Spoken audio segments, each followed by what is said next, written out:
اتفضل استاذ محمد. مايكروفون.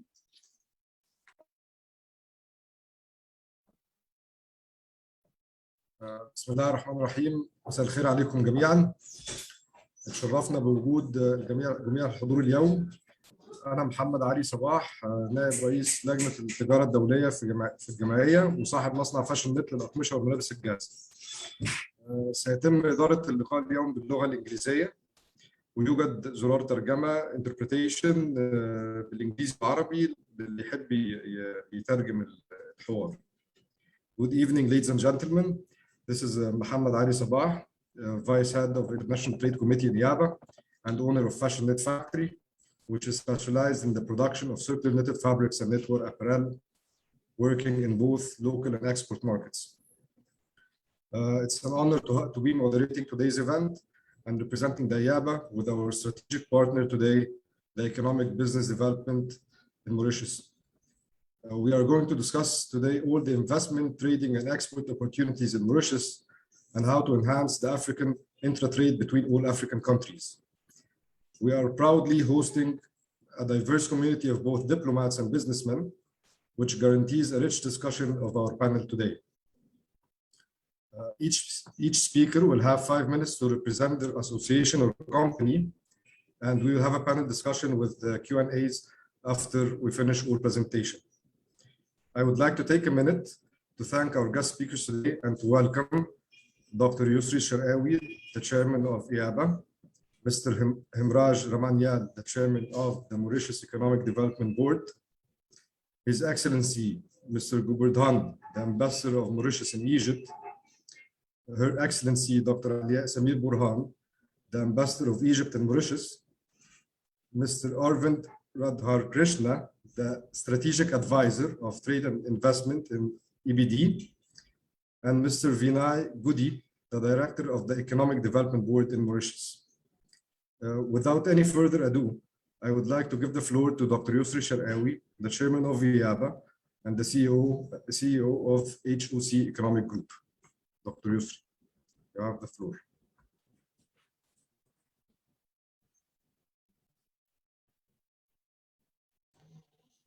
بسم الله الرحمن الرحيم.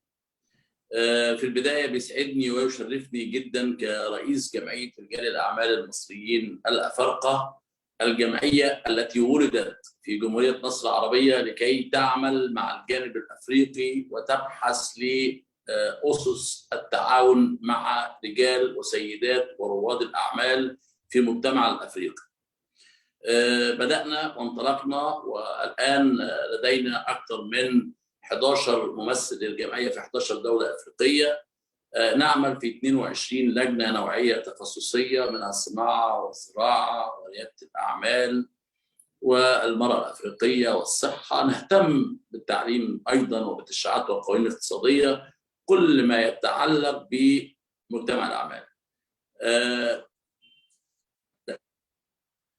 لدينا توجه في جمهورية مصر العربية، ونعلم تماما بعد جائحة كورونا أن الاقتصاد الأفريقي هو المستقبل القادم، الأمن الغذائي الأفريقي، الأمن المائي الأفريقي، التعاون الأفريقي المشترك وتعزيز التعاون الأفريقي المشترك وتفعيل الاتفاقيات التجارية هي الشغل الشاغل لكل من يعمل في القطاع الخاص في القارة الأفريقية. دورنا أن نتبادل المعلومة ونتبادل الخبرات ونتبادل الاستشارات ونتبادل المواد ونتبادل البضائع ونذلل الصعاب أمام مجتمع المال والأعمال في البلدين. خلوني باسم أعضاء جمعية رجال الأعمال المصريين الأفارقة وأعضاء مجلس الإدارة ورؤساء ونواب اللجان أتقدم بجزيل الشكر إلى مستر إمراج، مستر إكسلنسي أمباسادور عليا برهان، دكتورة عليا برهان. ونحن في جمهورية مصر العربية نعلم تماما ما تقدمه الدكتورة عليا برهان لدعم مجتمع المال والأعمال الموريشيوسي المصري حتى نستطيع أن نصل إلى مساحة مشتركة في تعزيز التعاون المصري الأفريقي المشترك. نحن اليوم أنتم بلد السياحة والسكر، أنتم بلد السياحة والسكر وبلد الخبرات وبلد المال والأعمال. نعلم تجربتكم، ذاكرنا تجربتكم جيدا، ونعلم بكم سنحلق في القارة الأفريقية جميعا سويا. لا نعمل عملا منفردا، لكننا سعداء باستقبالكم وسعداء بآرائكم وسعداء بأطروحاتكم وسعداء بكل ما سوف تقدمونه معنا. نتطلع ليس للتعاون المصري الموريشيوسي فقط، وإنما التعاون المصري الموريشيوسي الأفريقي. فنحن لدينا توجه أن نزيد مساحة العمل الإفريقي المشترك. دعوني أشكر السيد همراج التشيرمان للموريشيوس ايكونوميك بزنس ديفلوبمنت بورد ورئيس مجلس الأعمال الاقتصادي في موريشيوس، السيد سفير موريشيوس بالقاهرة، والسيد أربند، وأيضا السيد فيني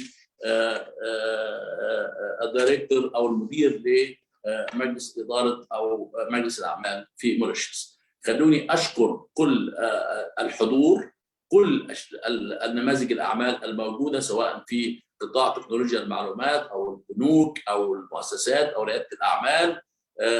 احنا يعني أريد أن أؤكد في هذا اللقاء تحديدا أننا هذا هو اللقاء التعريفي، هذا هو لقاء فتح الأبواب، هذا هو لقاء الفرصة للتعريف. ولدينا بالتنسيق مع السفيرة الدكتورة عليا برهان ومع السيد سفير موريشيوس بالقاهرة كثيرا من اللقاءات الممنهجة التي سوف نقطع فيها حوارا فاعلا على الأرض ما بين الاستثمارات المصرية والاستثمارات داخل موريشيوس. الجانب يؤكد في جانب التصدير أننا لدينا أكثر من 24 مليون دولار حجم الصادرات المصرية إلى موريشيوس. نتطلع أيضا إلى زيادة حجم الصادرات وزيادة التعاون، ونتمنى أن نستفيد بتاريخنا في صناعة السكر وخبراتكم في صناعة السكر للدخول إلى القارة الأفريقية. فلا أحد يمكن أن يتخيل أن القارة الأفريقية إلى الآن تستورد المادة الغذائية الكاملة الصنع أو تامة الصنع، وهي القارة التي تحمل الغذاء للعالم أجمع. العالم بكل قوامه وبكل دوله عظمى ومتوسطة ناشئة ومتطورة يعلموا جميعا أن الحل الآن اقتصاديا هو القارة الأفريقية. القادة بدأوا يعملوا مع مؤسسات الائتمان على التمويل طويل الأجل فيما يتعلق بالبنى التحتية، والآن الحديث عن طريق القاهرة كيب تاون، الحديث عن تطوير الموانئ المصرية، الحديث عن منطقة قناة السويس. وندعوكم إلى أن نضع يدنا سويا كمجتمع مال وأعمال في القطاع الخاص لكي نحقق نتائج إيجابية. أترك لكم وأترك أشكر طبعا لجنة التجارة الدولية والعلاقات الخارجية الزميل محمد صباح نائب رئيس اللجنة على مستوى القارة ليكمل إدارته لهذه الجلسة التي أتمنى أن تخرج بكافة الاستفادة لكم جميعا. شكرا جزيلا. Thank you so much, Dr. Yusri, for your presentation. I will now give the floor to Mr. Himraj Ramanyan, the chairman of the Mauritius Economic Development Board. You have the floor, sir. Thank you. Her Excellency Dr. Alia Samir Boran, Ambassador of the Arab Republic of Egypt and Mauritius, His Excellency Mr. Gobaden, Ambassador Extraordinary and Plenipotentiary of Mauritius to the Arab Republic of Egypt, Dr. Yusri El Sharkawi, Chairman of the Board of the Egyptian African Businessmen's Association, EABA, Excellencies, distinguished speakers and participants, ladies and gentlemen, all protocols observed. Good afternoon. Let me extend a warm welcome to all participants to this Business Day webinar, organized in joint collaboration by the Egyptian African Businessmen's Association, EABA, and the Mauritius Economic Development Board. An effective platform indeed to deliberate and explore new business opportunities and forge a new partnership between our two countries, and also for reaching out to the business communities in Northern Africa. Allow me to first of all express my sincere appreciation to the ambassadors of the Arab Republic of Egypt and Mauritius for their valuable contribution in the organization of this webinar. Likewise, I wish to commend Dr. El Sharkawi, Chairman of EABA, who is also a seasoned international investment consultant, and economic development experts for hosting this timely event, which is in line with a post-pandemic endeavor to reinvigorate the global economy. In times of prevailing uncertainties, constantly challenged for addressing the dominant vulnerabilities, exploring new areas of cooperation for driving economic growth should become our common objective. And more so, given that both Mauritius and Egypt belong to the Common Market for Eastern and Southern Africa, COMESA, and also signatories to the African Continental Free Trade Agreement, which has taken effect as from January 1st, 2021. Ladies and gentlemen, Mauritius has built a solid reputation on the international front as a dynamic and balanced economy, and a viable destination for trade and investments. The economic landscape, predominantly agricultural-based, has over the years been transformed into a well-diversified economy, laying much focus on the export sector, both for goods and services. So much so that the country currently exports some 1,500 product lines to over 100 countries, among which apparel, seafood, sugar and special sugars, high-end jewelry, medical devices, watch movements, agro-processed foods, rum and spirits, and optical products. In addition, the tourism sector and the financial services sector have also become major contributors to the Mauritian economy. The COVID-19 pandemic has also led to the emergence of the bioindustry, as well as the pharmaceutical industry, to cater for the domestic and the regional markets. These new clusters will definitely provide areas of potential investments, and EDB will provide the necessary facilitation to realize these projects. Ladies and gentlemen, Mauritius has been a privileged trade partner with the Arab Republic of Egypt, which is a transcontinental country and also one of the leading African economies with a population of over 100 million people, representing an important export market to support our trade diversification strategy. Last year, Mauritius imported over 220 types of products from Egypt, valued at some 1.2 billion rupees. However, we note that Mauritius has not been able to follow pace, and there is therefore a significant trade imbalance in favor of Egypt, the main export from Mauritius being sugar. There is thus ample room to work closely to identify new opportunities to promote further trade and investment between our two countries. Mauritius enjoys a unique geostrategic position along the Africa-Asia belt and is a diverse and multicultural nation of 1.3 million people. Stable governance, strong institutional framework, and a favorable regulatory investment environment, as well sound banking and financial system, have all been playing critical roles in establishing a conducive business-friendly climate for trade and investment in the country. Mauritius is ranked 13 globally and first in Africa in the World Bank Ease of Doing Business ranking 2020. The country offers numerous investment opportunities, particularly in key sectors such as apparel manufacture, precision manufacturing, electronics assembly, food processing, pharmaceuticals, and the emerging sector of nutraceuticals, financial services, tourism, freeport and logistics, ICT, real estate, aquaculture, and the ocean economy, among others, are the key pillars of the Mauritian economy. The development of a modern, sustainable, and resilient infrastructure to support other economic sectors have opened up investment opportunities in the development of smart city projects around the concept of live, work, and play. Also, business and industrial parks, retirement villages, and senior living luxury residences, hotel and leisure facilities, high-class business hotels, amusement and theme parks. Mauritius positions itself as a green tourism destination and has committed to develop sustainable activities and leisure during the last years. There are a multitude of green zones in the island. It's forests, parks, and nature reserves where you can discover the flora and fauna of Mauritius. Ladies and gentlemen, Mauritius is a key regional player with close cultural, business, and trade ties with several African countries. While Mauritius accounts for just 0.1% of the continent's population, The island contributes some 0.6% to the region's GDP. Mauritius has long been an advocate for developing economic bridges with other African states.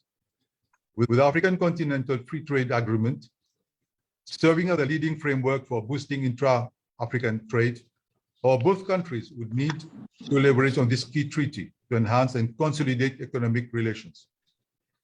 Moreover, with the entry into force of the Free Trade Agreement with China, the Comprehensive Economic Cooperation and Partnership Agreement with India, Mauritius becomes the launchpad to gain preferential market access to some 70% of the world population. With regard to the services sector, Mauritius has witnessed resilient growth, even during the worst economic crisis that Mauritius has experienced. Despite the effects of COVID-19 pandemic, the financial services sector grew at 1.1% in 2020. The Mauritius brand is synonymous to adherence with global standards in tax matters, regulatory practices, and economic substance. Recording in progress. Mauritius are established as a leading center for companies engaged in global operations and plays an important role in helping other countries access the necessary capital to finance infrastructure development, productive investment, and job creation. Our broad network of investment, promotion, and protection agreements and double taxation avoidance agreements contribute to reduce both risk and costs associated with cross-border transactions. Mauritius is privileged to be the node for excellence in providing impactful investments, quality jobs, and transfer of skills into the African continent. In fact, investment from Mauritius to Africa represent 9% of overall foreign investment in the continent. Foreign investment routed from Mauritius into Africa supports 42 million people in Africa and infrastructure development. Mauritius is the intermediary for 13% of total reported investment in Central Africa, and at least 10% in each of East, West, and Southern African countries. The island links with Northern Africa need to be consolidated to tap into the huge potential for growth. We firmly intend to promote and enhance bilateral economic ties between Mauritius and the Northern African countries, especially with the Arab Republic of Egypt. Ladies and gentlemen, the full opening of borders for traveling to Mauritius is scheduled for October 1st, 2021, exactly in 2 weeks' time. It augurs well. This webinar will be a milestone which will lay strong foundation for consolidating the relationship between EABA and EDB. On behalf of the Economic Development Board of Mauritius, I would like to extend my invitation to the members of EABA and all attendees to today's webinar to visit Mauritius to explore the wide array of trade and investment opportunities available in Mauritius. Let me take this opportunity to wish all of you fruitful deliberation during today's webinar. Thank you. Thank you so much, Mr. Emmanuel, for your presentation. And my apologies for the technical problem that happened. Please welcome His Excellency, Mr. Guburdhan, the Ambassador of Mauritius in Egypt. Mr. Guburdhan, you have the floor, sir. Good afternoon and good evening, everybody. Good evening, Your Excellencies, Ambassador of Egypt to Mauritius. I hope you are hearing me. Yes, we do. Do you hear me? Okay. Yes, we do, sir. It gives me great pleasure to be in your midst. I wish to commend both the EABA and the EDB for organizing this webinar so soon after the first meeting I had with Dr. El Sokawi, Chairman of the Egyptian African Businessmen Association. I take this opportunity to thank Dr. El Sokawi for the interest he has shown to collaborate with the business community in Mauritius. During our meeting, I took note that you were keen to know more about the diversification of the sugar industry, a success history of Mauritius, the development of the tourist sector. These two industries have marked the economic history of Mauritius. I wish to stress that Mauritius welcomes business, trade, and investment from across the globe in many sectors, from agro-industry, textile, and manufacturing sector to ICT and financial services. Moreover, Mauritius offers attractive incentives to invest and do business in emerging sectors such as knowledge industries, the pharmaceutical sector, ocean economy, and the film industry, all of which are sectors where Egyptian businesses have demonstrated their know-how and expertise. I am sure that this event will help us to get additional information on business investment opportunities that exist in our two countries. Dr. El Shakawi, now you are in contact with the right people of the EDB, and I'm sure that you have got most of the attributes that make Mauritius an attractive business and investment destination. However, I wish to point some of the complementarities existing between Mauritius and Egypt and Egyptian business sector. For example, the excellent bilateral relations between our two countries and the trade and investment agreement we signed. The strategic location of both Egypt and Mauritius, with Mauritius being a platform for investment and trade between Asia and Southern Africa, as well as Southeast region of the Indian Ocean. The inherent benefits derived by the fact that our two countries are members of the COMESA, such as traders getting full exemption from goods and products, and the COMESA giving us a platform for resolving trade disputes. The bilingual Mauritian workforce, fluent in English and French, ideal time zone, in ease of doing business, Mauritius being ranked first in Africa and 13th globally. These are some of the factors that may attract the Mauritian and Egyptian business communities to partner together to do business across the African, European, Asian market. I would please allow me to say a few words to my counterpart in Mauritius. Excellency, I know that you're doing a marvelous job in deepening and strengthening our ties between the two countries. I would like to quickly recall that the Ministry of Foreign Affairs of Mauritius and the Egyptian Embassy organized together a very successful Egypt Week in May 2018. I think that Mauritius and Egypt could consider holding together with EABA and EDB a new edition of the Egyptian Week when the COVID-19 pandemic ends. To all participants, I hope that you have a very fruitful meeting which will lead to frequent interaction between both sides with a view to enhancing business, trade, and investment. I wish that for any information about doing business in Mauritius, the Egyptian businessman may contact the Embassy of Mauritius in Cairo. The Embassy shall be at your disposal to facilitate your interactions. I wish to thank you all for your kind attention. I wish you all the best and good continuation. Thank you. Thank you so much, Your Excellency. Please welcome Her Excellency Dr. Alia Samir Burhan, the Egyptian ambassador in Mauritius. Dr. Alia, you have the floor. Please unmute your mic, please.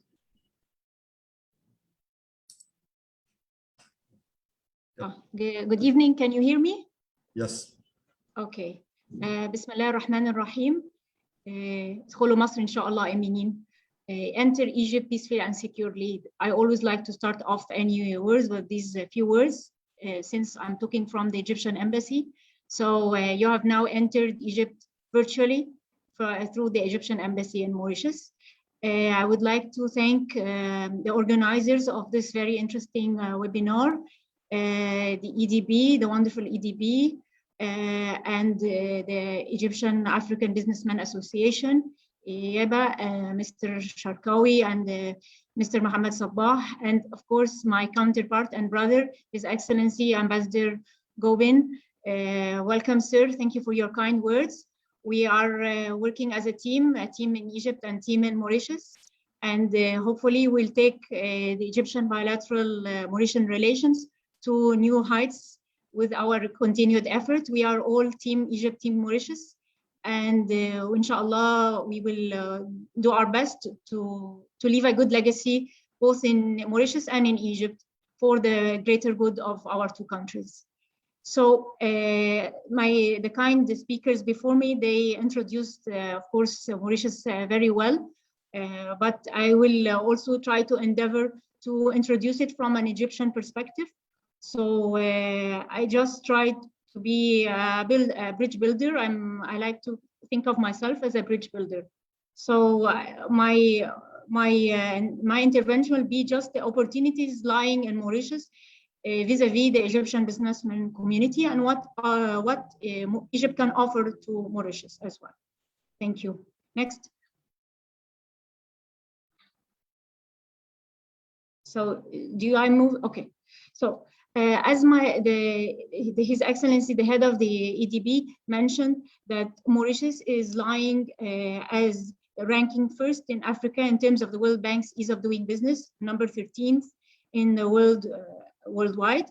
Mauritius is both a COMESA and SADC country, so this is a very good opportunity for us to use Mauritius as a springboard. The Egyptian businessmen can use Mauritius as a springboard for their products to enter both the COMESA and the SADC country. It lies at the crossroads between Africa and Asia. It is a hub for financial services, as everybody knows. So this is a very important thing. It enjoys having a bilingual, highly educated population. Both of them speak English and French. On the par of the Canadians, they switch between English and French at the drop of a hat, so it's very impressive. They enjoy a hybrid legal system. Both Napoleonic French law and Anglo-Saxon common law is accepted here. And there is also the presence of the British Privy Council, which is acting as the highest court of appeal in Mauritius. This is very important. So when there is any trade dispute, there is any kind of settlement needs to be made, the British Privy Council is the one who is the arbitrator in the matter. So this is a very important thing. It is considered a high middle income country. Previously had joined the ranks of the high income countries in 2020, but because of the challenges posed by the pandemic, it lost the status, but it's working very hard to regain the status. Mauritius, of course, is an investment hub. It imposes a tax of only 15% on local companies that want to operate in the local market, and 3% tax on foreign investors who wish to operate in the Mauritius market. So it's a good tax haven. It encourages investors. So this is a very important thing. Next.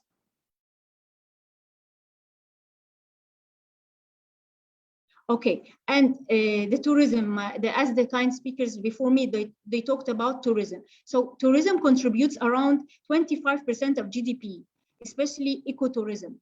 So actually, in the embassy, I have a pet project, which we have a campaign in Egypt. It's called Itkallam Arabi, Speak Arabic. So I'm trying to promote Arabic here as a vehicle for economic recovery for the tourism sector, because the tourism sector can attract tourists from the Arab world, especially the Gulf, from Egypt. Like many Egyptian honeymooners, they like to spend their honeymoon in Mauritius. So I am trying to promote Arabic as a medium for economic recovery, whereby to encourage the tourist operators, the taxi drivers, the hotels to try to get their workers to learn Arabic, and that they wear a badge. Like can you go and see in various airlines, they say, I speak Arabic, and they have a badge here, I speak Arabic. So this is a very important thing which I'm trying to promote here, as Arabic as a tool for the tourism recovery of the Mauritian economy. The agriculture and agro-processing contributes around 3.41% of GDP. There's a lot of opportunities for investment vis-a-vis the Egyptian businessmen to invest in the agro-processing. Industry contributes around 16.67% of GDP, especially the textiles, strategic industry. The service sector contributes around 68.19%. The ICT, information communication technology, this is very advanced here. Around 50% of the population have internet access, and many of them are the youth, and they are very tech savvy, and they are social media savvy.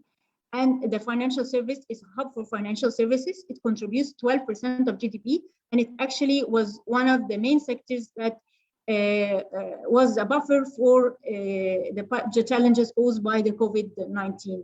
So it was a means for recovery of the economy. It was a very robust sector. And the blue economy, this is very important. His Excellency, the Minister of Environment, when I met him, and the Minister of Fisheries, they had told me that they would really appreciate any investment from Egypt in the field of blue economy and commercial fishing fleet, establishment of commercial fishing fleet. Next. Your Excellency, we have 1 minute left, please. Oh dear. The Egyptian embassy was set up in 1976, and the trade volume, as I mentioned, was mentioned 40 million in favor of Egypt. We Egyptian importers and businessmen can increase their imports from Mauritius in tea, spices, vanilla, exotic fruit, and sugar and jewelry. Mauritius imports 40% of its needs from fresh fruit and vegetables from Egypt. And there is a big potential for Mauritius to increase its imports of processed food, cotton yarn, for the operation of the strategic Mauritian textile and clothing industry. Next.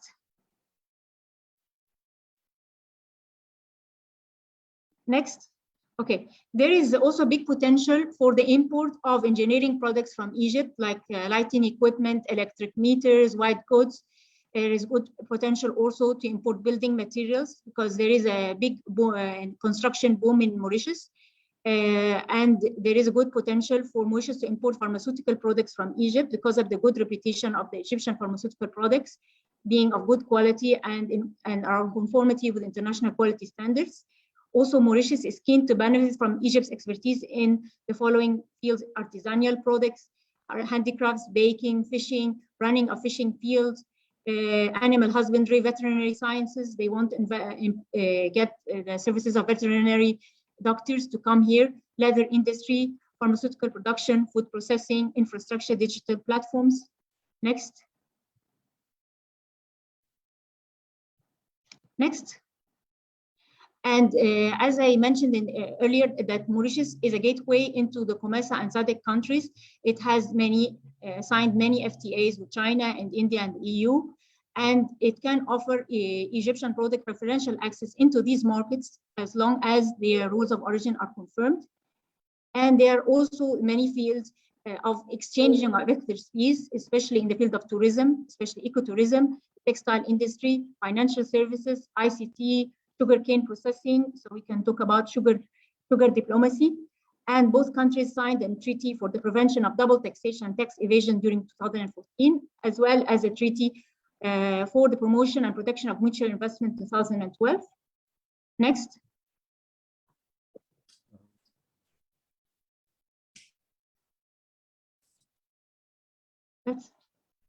That's it. I guess, and we yes. We can always discuss more in yes. the. I finished. Thank you so much for your time, and good luck. Thank you so much. Our first presentation will be on the trade and investment opportunities in Mauritius, presented by Mr. Arvind Radhakrishna. Mr. Arvind, you have the floor, sir. Mr. Arvind.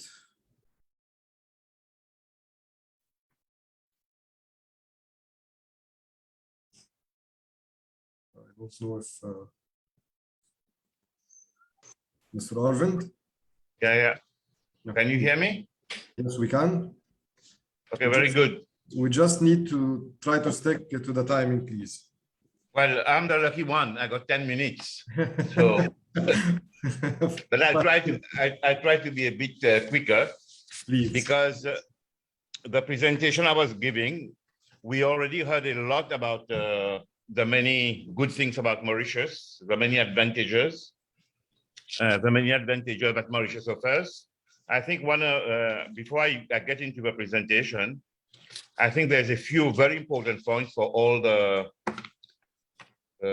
speakers and participants to note, is that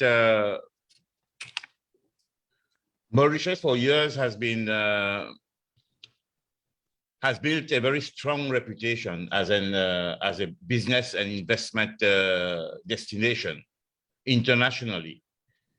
So we are very well aware how to receive investors, how to give them all the necessary support so that they can establish their business or their investment smoothly in Mauritius. And also, I must say that Mauritius is the only country right now on the African continent who has signed a free trade agreement with China, and also, I believe, with India also. And that gives us a very big advantage in light of the fact that we can export duty-free practically to the whole of Africa, duty-free to the US market, duty-free to the Chinese market, to the Indian markets, so around 70% of the world population. Makes it very, very important. Okay. So,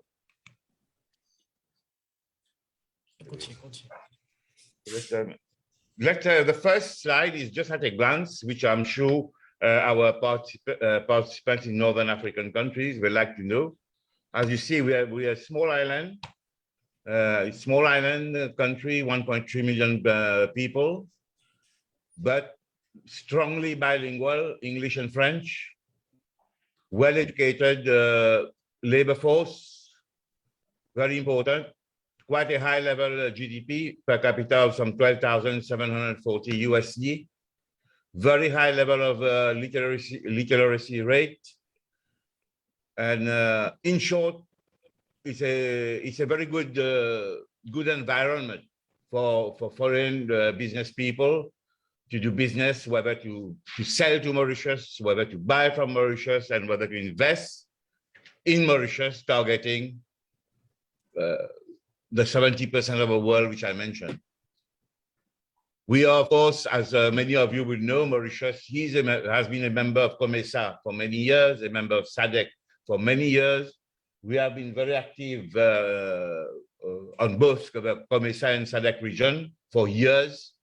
We have been very successful in promoting win-win business situation among the member countries. And now we are happy that we have signed this agreement with China, where there are plenty of opportunities happening between Mauritius and China, and of course, India also. And now what I would like to stress is that the signature of the Continental Free Trade Agreement, this is a very, very key agreement for all of us in the region. And there's no reason why we can't work together, all of us, and try to maximize benefits, win-win situations from this very important agreement. Because I'm sure each country, whether it's Northern Africa, whether Southern Africa, whether Mauritius, we all have something a lot of opportunities, business to offer. And it's critical that we all work together, like we are doing today in this first webinar, to enhance this economic and trade relations. Let me give this example of, as our chairman just mentioned, you know, there's already a strong imbalance of trade, which we have noted between Egypt and Mauritius, in favor of Egypt, of course. I mean, 220 products we import, whereas we are exporting only 5 or 6 products, which I found something has to be done about it to correct this imbalance. Because after all, Mauritius is exporting, as the chairman said, some 1,500 product lines to some 100 countries. And to us, market diversification is a very important strategy at EDB, at the government level in Mauritius. And countries like Egypt with a market of 100 million, I'm sure, working together closely with the Egyptian embassy here, with EABA, we all can work together so that we can make things happen, and a lot. So, Arvind, 1 more minute, sir. Pardon? Yeah, we have 1 more minute left. You mean 9 minutes is over? How can it be? 5 minutes. Oh, I got 10 minutes on the program. Oh, okay. All right. Okay. So let me show you the types. These are just some of the products. We export a lot of textile and apparel, lots of seafood, rum, processed food, medical devices, jewelry. So there's a lot of range of products which the business communities listening to us today can inquire from EDB. We can put them into contact with buyers, with suppliers. We're already selling a lot to the USA, to France, to England, to South Africa. So I'm sure we can do the same to Egypt. Also, just to give you an idea, just to give you an idea also what we are importing. When I mentioned 220 products, we have a lot of food preparations from Egypt, disinfecting materials, sunflower seed oil, even denim, fresh fruits or dry fruits, potatoes, refined and crude. So we import a lot. We import a lot from Egypt. There is a series of agreements which we have signed, and we also, I must say, in 2019 we received a big delegation. In fact, I was here receiving them. A big delegation from Egypt, from the Egyptian Federation of Construction and Building Contractors, and we are definitely looking forward to receiving more business delegations. And of course, needless to say, EDB is there to receive all the delegation, all the friends from Egypt or from Northern Africa, and we'll give them all the support, and we'll prepare all their work programs they need for them.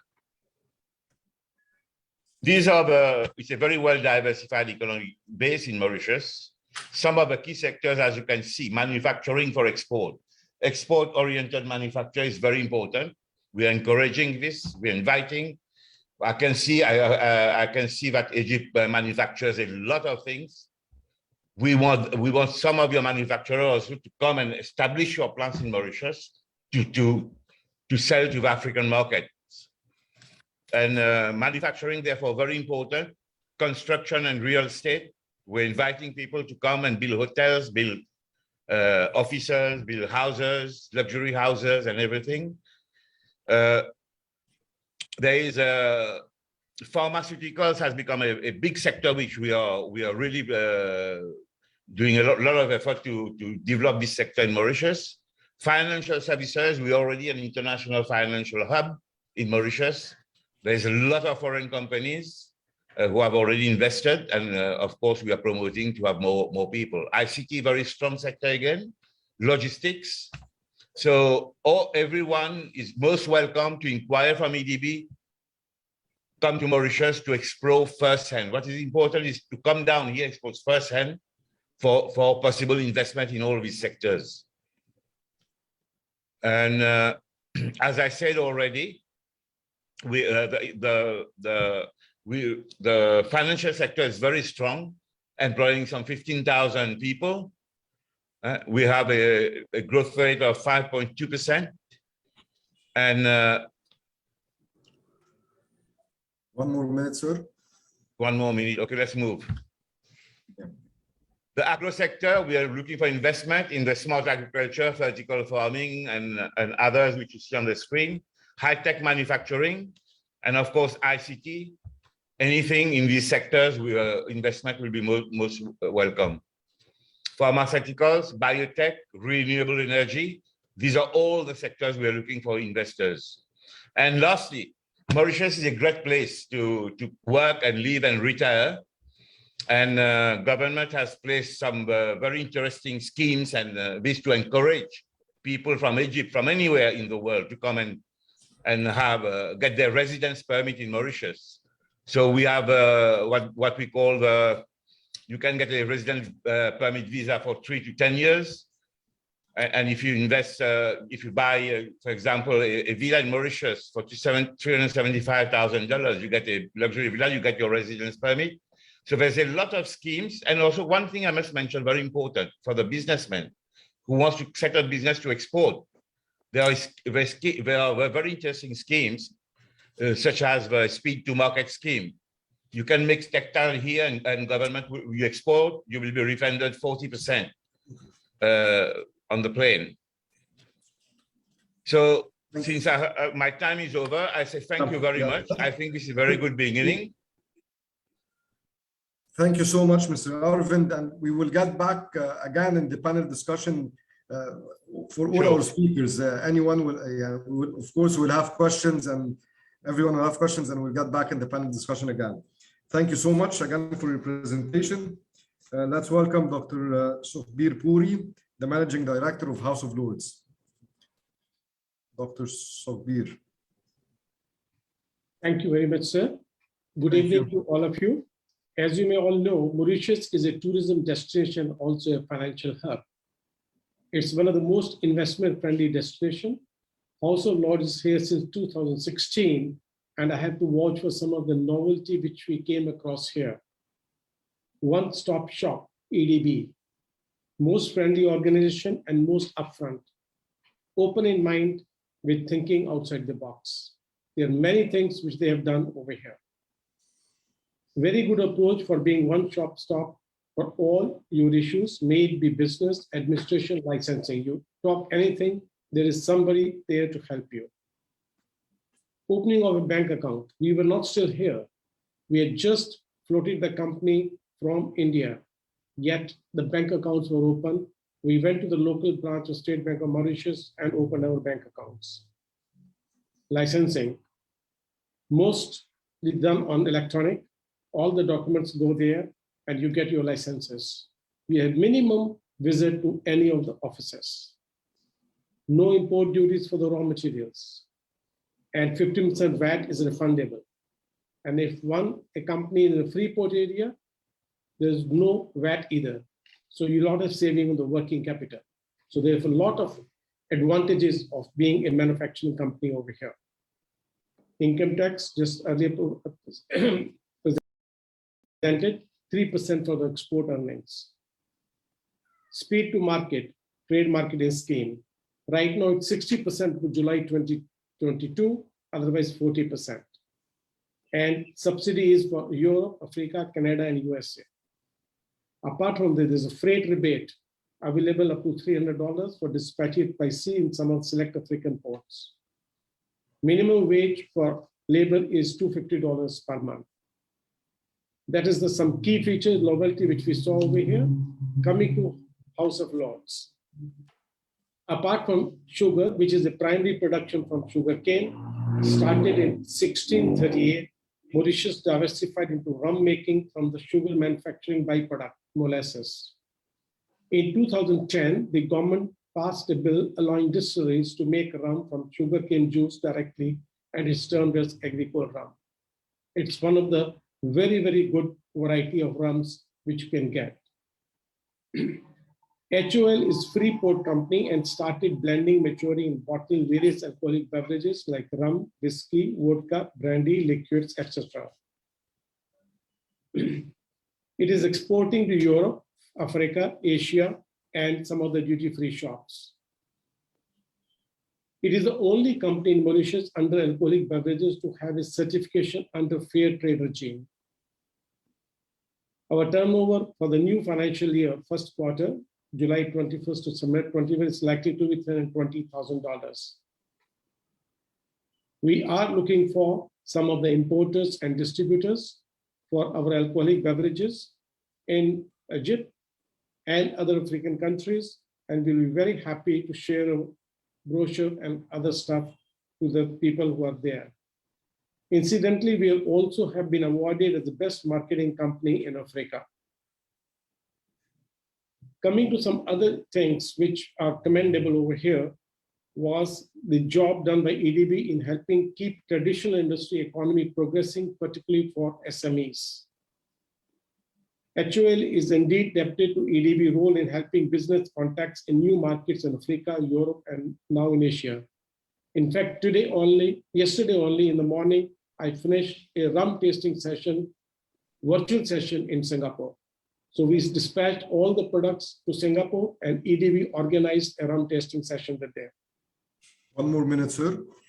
Kudos for keeping in touch with the industry and helping in the float during the COVID-19 period by changing over to sanitizer manufacturing for the rum sector, thereby helping Mauritian people at large and making countries self-reliant in its need during this crisis period. An organization with proactive employees who took initiative to help business world in their issues, work access permit during the period of crisis. Also, the government came up with a number of schemes such as wage assistance, self-employment, soft loan to the industry during the COVID period. In fact, I strongly recommend it is one of the very good destinations for investment and trade partners. Thanks EDB for giving me the chance to present my point of view.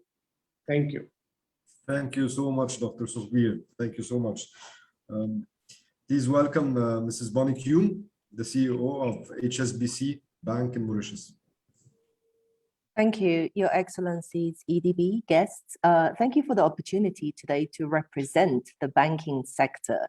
In addition to my role as HSBC CEO, I am also the chair of the Mauritian Bankers Association. So today I represent both HSBC and all the other banks in Mauritius too. Many of the speakers before me have quoted around the unique selling points and the advantages of collaborating on business across this corridor of Egypt and Mauritius. So I'm not going to repeat some of those key highlights. Let me mention perhaps more from a banking perspective. Actually, customers across from Egypt will know that HSBC is well established in Egypt since 1982. But what you may be surprised to know is that HSBC in Mauritius has been around for 104 years, with a much longer tie to this island. And why did HSBC Mauritius come to this island so long ago? It's mainly to facilitate trade. So in the old days, we did across both Egypt and Mauritius facilitate the export of your goods mainly. And more increasingly, in the last 10 years or so, we have really moved forward with financing the services industry across the different corridors. So how does this make it useful information to the audience? Well, you will know that when people choose banks, they typically look at jurisdictions, first of all, where there is geopolitical stability. Now, in the sub-Saharan Africa jurisdiction, actually, Mauritius would be the only country that is actually investment grade by international ratings. So first of all, then that makes the country attractive. In addition to that, why do businesses choose HSBC? It's because of our broad international global banking capabilities that we bring to the table. So we can actually connect you across multiple countries. You don't have to be operating in all those countries physically, but you could obviously in Mauritius leverage the services of one of our partners, IQEQ, and Shrida will speak to their capabilities later. So then what else do customers look for? Customers actually look for innovation in terms of the facilities, the banking facilities that we can actually provide. So if you are an exporter and your end buyer is one of these global brands, we can actually help you with trade tools such as receivable finance that takes a little bit of that risk away from your own banking exposure onto that of your end buyer. We also have deep credentials with Euromoney on sustainable financing. So when we talk about the green economy, on both the Egypt side and the Mauritius side, HSBC is able to help. Furthermore, I wanted to also comment that when we look at today's session, it's not just about Egypt coming to Mauritius, but also about Mauritius businesses potentially exploring Egypt. We are very well tied across HSBC, across these corridors. And for anybody with any inquiries, whether it's inbound or outbound, one of the ways to start is probably just to find me on LinkedIn and send me a message, and my team will be very happy to connect you.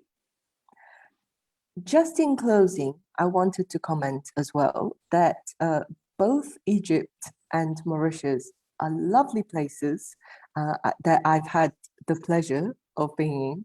And I really, truly hope that over the course of the opening of the borders in Mauritius, that we will see more Egyptian delegations coming, and we as HSBC are happy to support when that day comes. Thank you very much, and I hope I have helped to catch up on time. Perfect timing. Thank you so much, Mrs. Bani, and perfect timing from Mr. Dr. Sougbir too. And please welcome Mrs. Alma Stanonik, the director of Alma Creations. Good evening to everyone, and thank you for having me on this panel. I'm a business owner of a very small enterprise, and we sort of have two directions that we take in our company. I am a small manufacturer, and I do development for international brands, and mainly for a startup. I started with the startup brands because my capacity of production is not very large, but we do development and small production. And all startups prefer to start this way because it's easier than going straight away into a large production. But my main passion and activity is my sustainable swimwear brand. It's ocean-inspired swimwear for environmentally conscious women. I have to say we are a team of girls, of 7 girls running the business. And previously we had a larger company, Noël Lingerie Mauritian, that unfortunately due to COVID and few other reasons had to move to Madagascar. But I managed to to start my own company and keep some of the girls here. So keeping the know-how in the country, because these girls have more than 20 years of know-how experience in manufacturing of lingerie and swimwear. So this was really important for me to preserve this know-how, even though it's a small company, but I think it's still very important. And with my swimwear being sustainable swimwear, I searched low and high to find a fabric, recycled fabric here in Mauritius, and unfortunately I couldn't find it.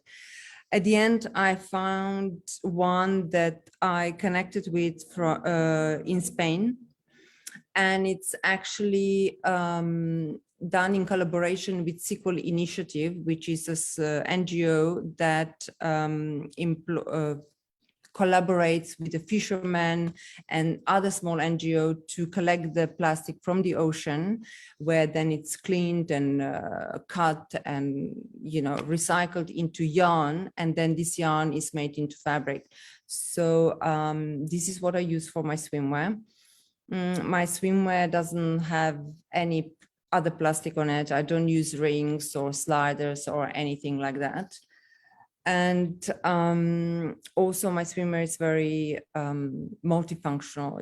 It's you can obviously wear it when you swim, but it's also for activities like yoga, stand-up paddling. There's other benefits as well. It's a mix and match, so you're not obliged to just buy one set, but you can mix print with a block color, so that it has a lot of advantages. And so this is because this was my main criteria, to combine the sustainability and wearability. It was crucial. And of course, we believe in being active, especially in today's climate. It's really important to build our own immune system, and how better to do that, but to be active and spending time in nature. So there's a really nice synchronicity with my swimwear there as well. What else can I say? Yes, that, we have strong beliefs in sustainability, ethical manufacturing, which is really important for all our customers. And we are slowly expanding internationally, which is really great to see. And I would also like to say at the same time that thank you very much to EDB for guidance and support with all the international market and shipments and everything that they helped us with. And we also have plans to expand in the local market. We had a lot of communication already with the hotels, resorts, but unfortunately, swimwear was launched in February 2020. So we were not very lucky with the distribution here in Mauritius. But hopefully this, with opening of the borders on 1st of October, that slowly will change and we can see brighter horizons in front of us. So this is all that I would like to say at the moment about my brand. If there are any opportunities in Egypt, of course, I welcome them with my open arms, and yeah, interested to see. And thank you again for your time and to listen to me. And yeah, thank you very much. Thank you, Mrs. Alma. It's been a pleasure. Perfect project. I love the work. Let us, next we have Mrs. Veena Ramsundar, the director of VITMI. Mrs. Veena.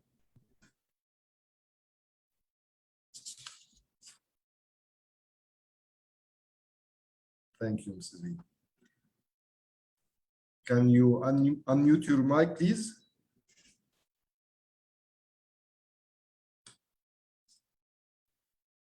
Yes. Good evening, everybody. It's really a pleasure to have you on platform today through EDB, and hope after that we can meet in Mauritius. Let me be a bit fast because I think we have only 5 minutes. Here we are holding an ICT company. We do training, services, and infrastructures, consultancy as well. We are a partner of Microsoft, Oracle, ISO, all project management, cyber security, cybercrime. In fact, we work a lot on demand for industries, for their certification,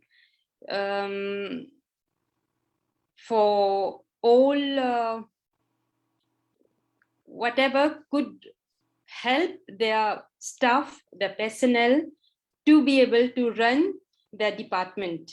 Either it is financial, either it is management, or whatever. So Mauritius over here, we really want to have a partnership in Egypt because we know there are so many professionals in Egypt in ICT. And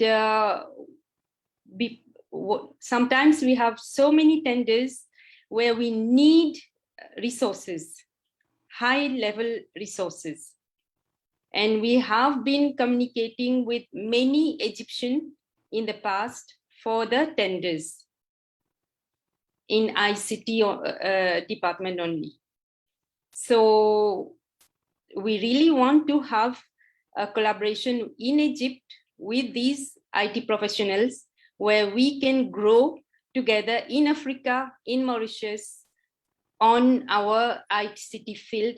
Even we want to open a BPO as well in Mauritius so that we can do many maintenance for big companies in Mauritius and even in Africa.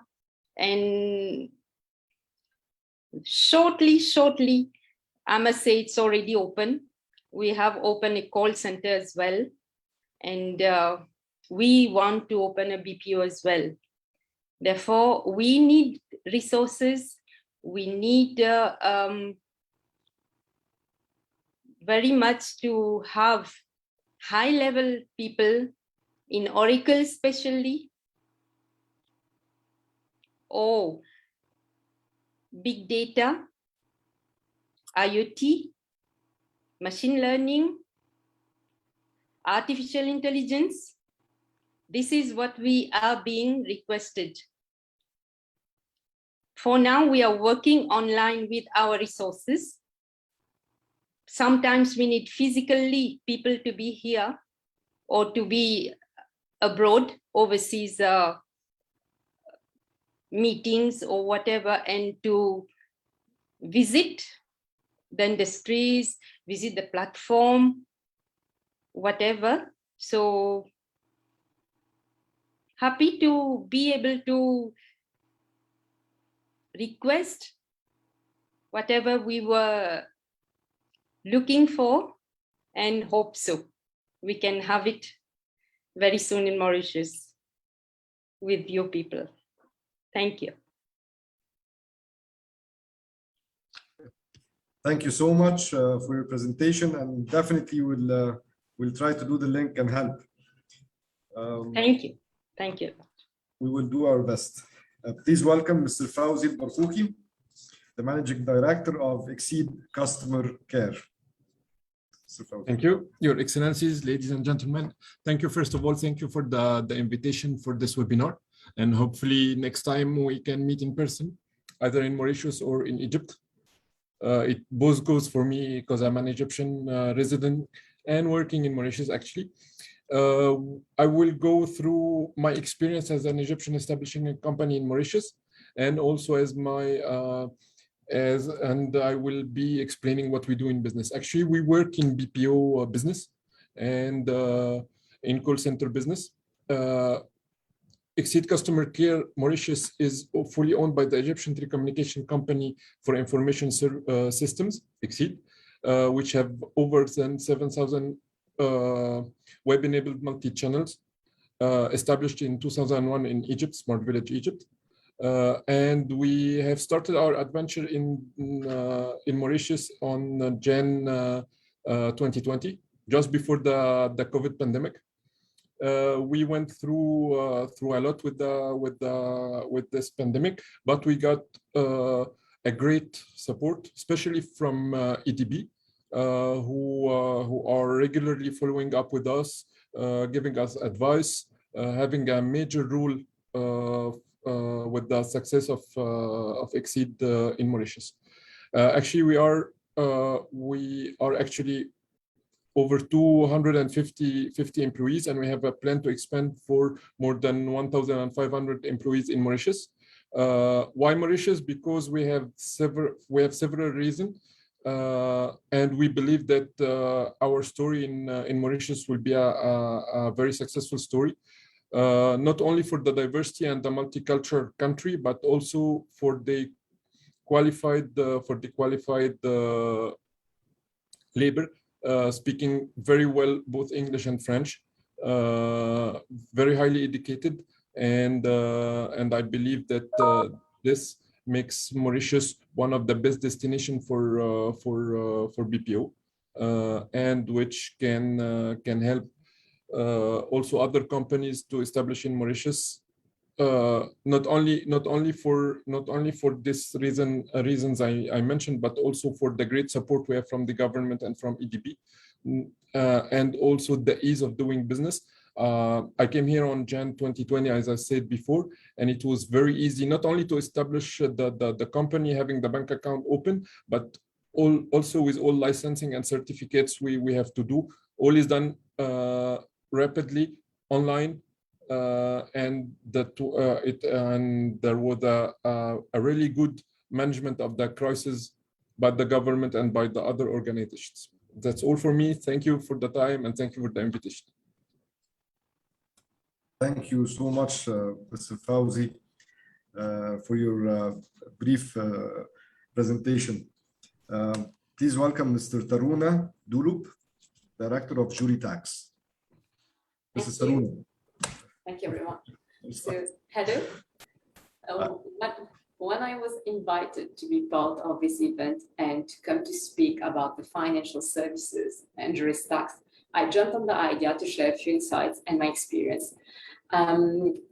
You must have all heard by now how interesting Mauritius is as a jurisdiction to do business, and I'm happy to hear the testimonial of Fawzi just before my intervention. You all know how difficult it can be or challenging to do business into Africa. And today, Mauritius has been able to place itself as an IFC to go into Africa. And this for various reasons. The EDB has spoken about it, the fact we have political stability, there is no foreign exchange control restrictions in Mauritius, but most importantly is our network for double taxation agreements, which allow for reduced withholding taxes whenever someone is doing business from Mauritius into Africa. In fact, we have about 17 DTAs from the 54 African countries, and this is one of the highest number of any IFC has in the world with African countries. So this is about Mauritius. Now, coming to Tertiary Stacks. Tertiary Stacks has been founded more than a decade now and stemmed from a law firm. Since then, we have strived to build a solid reputation in the IFC.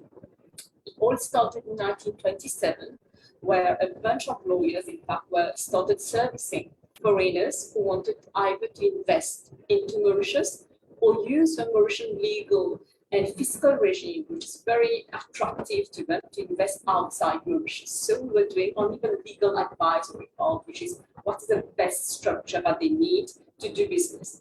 Then we decided why stopping to the legal advisory part and started selling and implementing also this legal advice. So in 2008, we set up the management company called Tertiary Stacks to be able to firstly to put into action the legal advice that was given to suit that client's needs, but also to provide all ancillary services that the corporate vehicle would require to be able to remain compliant with all the laws and regulations in Mauritius. So accounting, secretarial, compliance, administrative, payroll, whatever service that person would need to ensure that his entity is in complete abidance with the laws in Mauritius.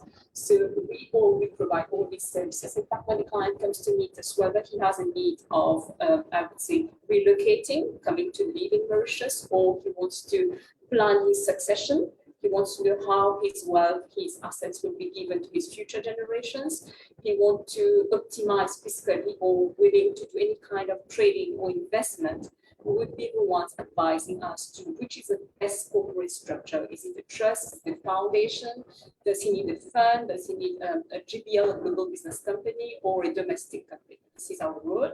And then once we've done that, there's no need for that person to go and look for an accountant, a tax expert, or a lawyer. Everything is found under one single roof.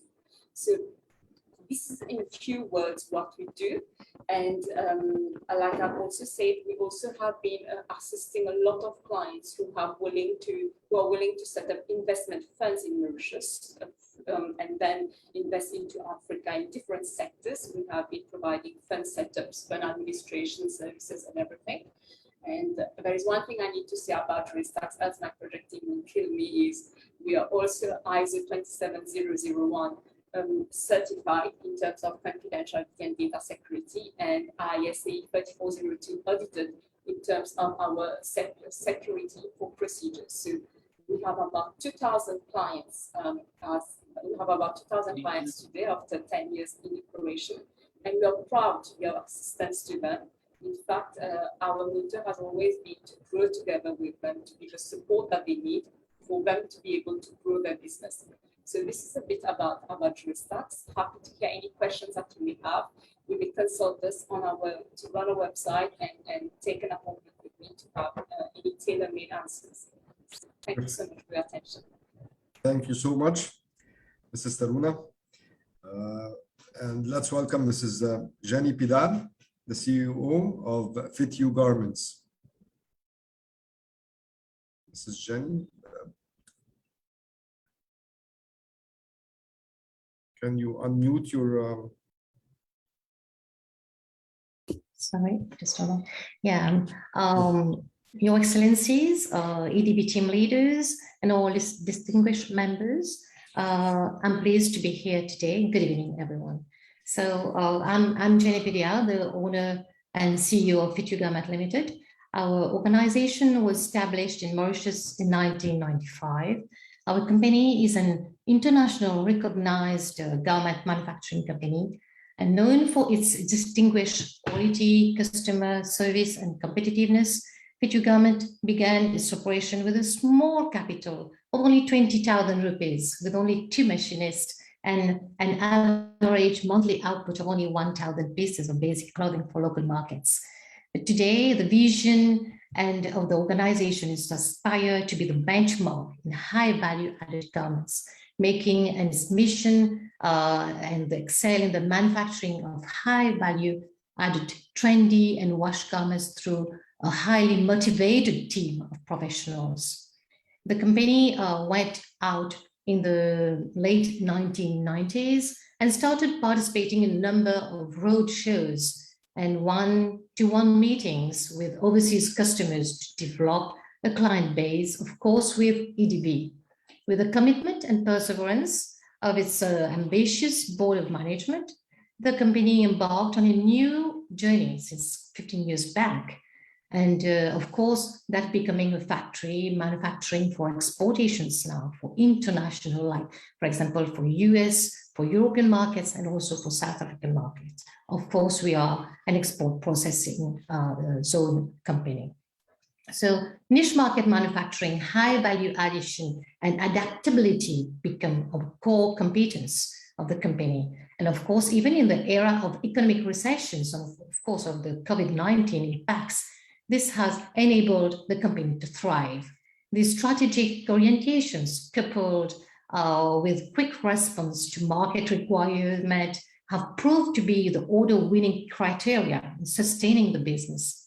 Having developed the required competence and know-how in this sector, so the company began to design, to make a new development in our own range of knitted products, including value-added sports and streetwear, such as t-shirts, polo shirt, etc., etc. So our company is also accredited with several certifications, such as a RAP Gold certificate and also SMETA. So, and today our company is proud a supplier to, for example, Fila, Serge Blanco, Barber, Asus, among others. So nowadays, Fiji Garment Limited, we have a labor force of hundreds of employees and occupies an industrial space of 30,000 square feet in Saint-Pierre, Mauritius. And of course, we have a capital equipment around $2 million and also has an average production capacity of 100,000 units per month. And of course, maybe on the annual exportation revenue, we are up to $3 million now, $3 million nowadays, yeah. So Fiji Garment, we have developed valued relationship and partnering with well-known brands across the world. So I will show you on the slide. This is where we are based on the Central Plateau in Mauritius. So we have, of course, our company. We aspire. We have our vision, our mission, the values. We are passionate in doing quality, of course, innovation, the creativity, the team spirit, the professionalism and excellence, of course. We have a nice organigram where all the departments are well segregated. And of course, we have team leaders in all these departments. Of course, our customers are namely these customers that we are showing, you know, like Asus, like High-Tech, like Polo, like Fila, Barber, which is highly recommended in UK or in US, in South Africa. Of course, I'm showing you some of the products that we're doing. So we are doing a lot of t-shirts with branded products. We are doing sweaters. We are doing joggers. We are doing so many things. And our factory is implemented with a printing section, embroidery section, with all types of embellishment. And of course, we outsource all our accessories. Of course, our fabrics are very oriented with a lot of things, and also a lot of things. So we are also, you know, on the compliance, we do a lot of like the wraps, the things. And well, I'm very pleased to be here today with you. And we would love to make a partnership or a joint venture with the Egypt business people there, because, you know, we have a big project that we have just done, and we are like, you know, it's a project with a smart factory with version 4.0 on high-tech manufacturing. So I think my time may be off, I'm pleased to be here and join hands together with you. So I thank EDB to add me today. Thank you. Thank you so much, Mrs. Jenny. It's always nice to see manufacturing companies around the world.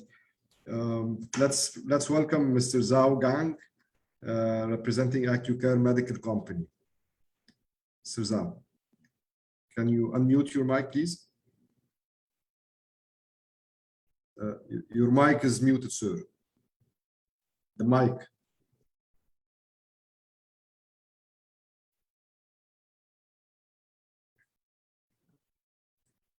You have that.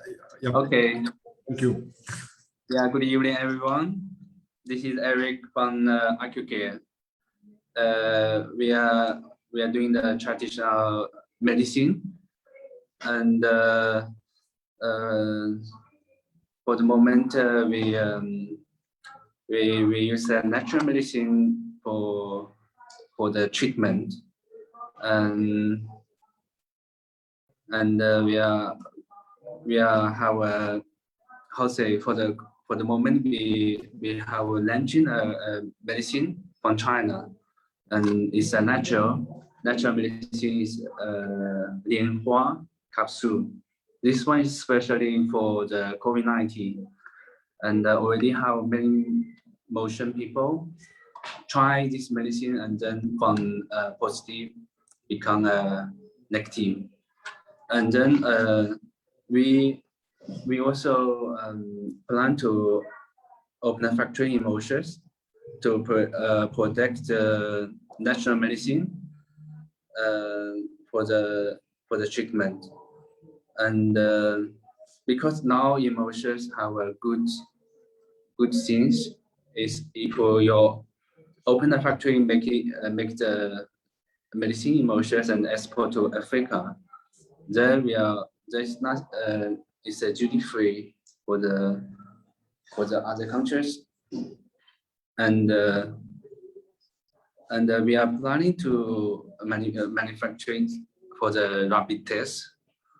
For the moment, it's for the COVID-19 test, and then we are sorry.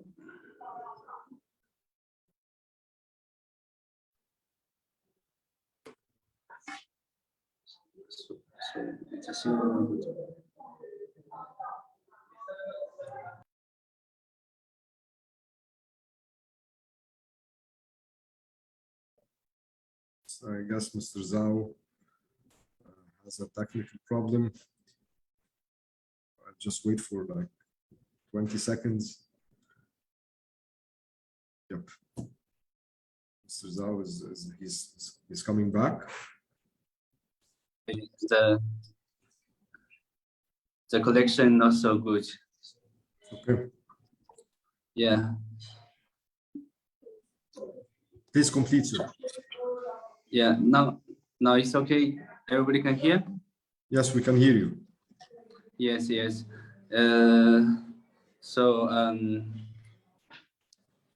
we are doing the, how say, we are planning to open a factory in Mauritius and export the medicine and then the medical equipment to Africa. And we hope in the future we can open a market for Egypt.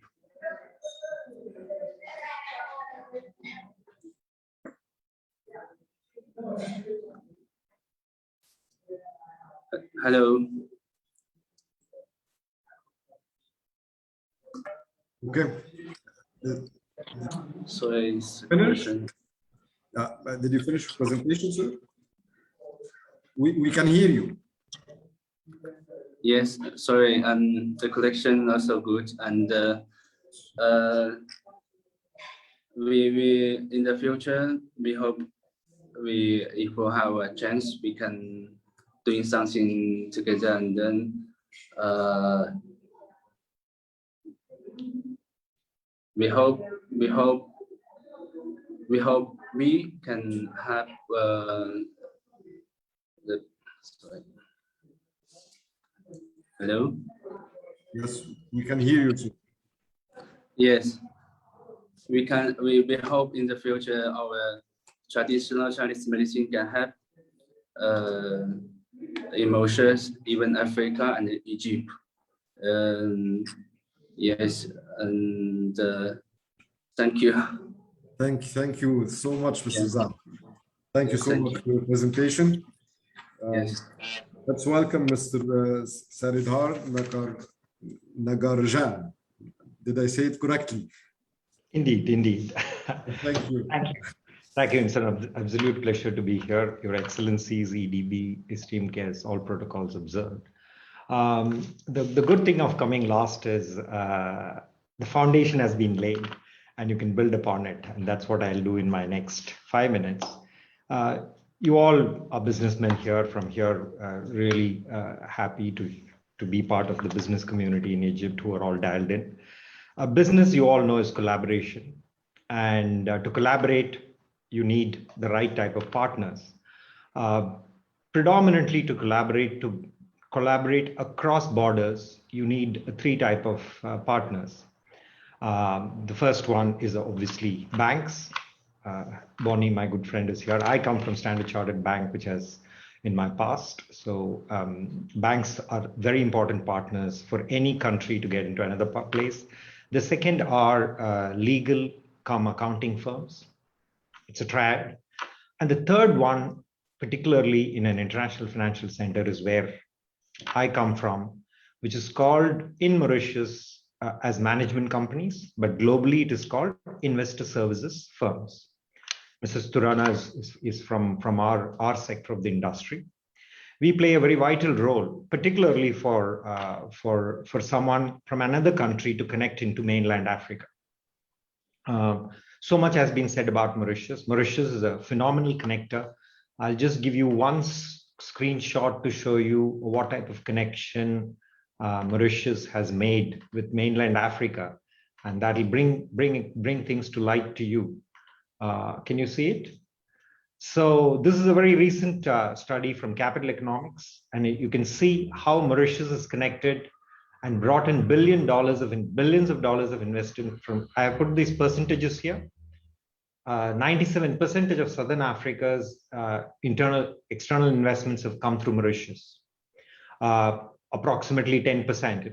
The reason I'm sharing this with you is Egypt is a very important economy in Africa. Africa is a fragmented continent, 3% of global GDP, but Egypt, Nigeria, and South Africa contribute 50% of that 3%.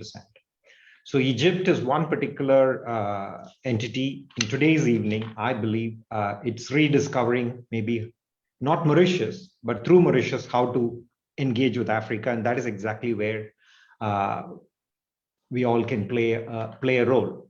Coming to IQEQ, IQEQ is a pioneer in this industry of investor services. It's the 4th largest player globally. It's in 25 countries.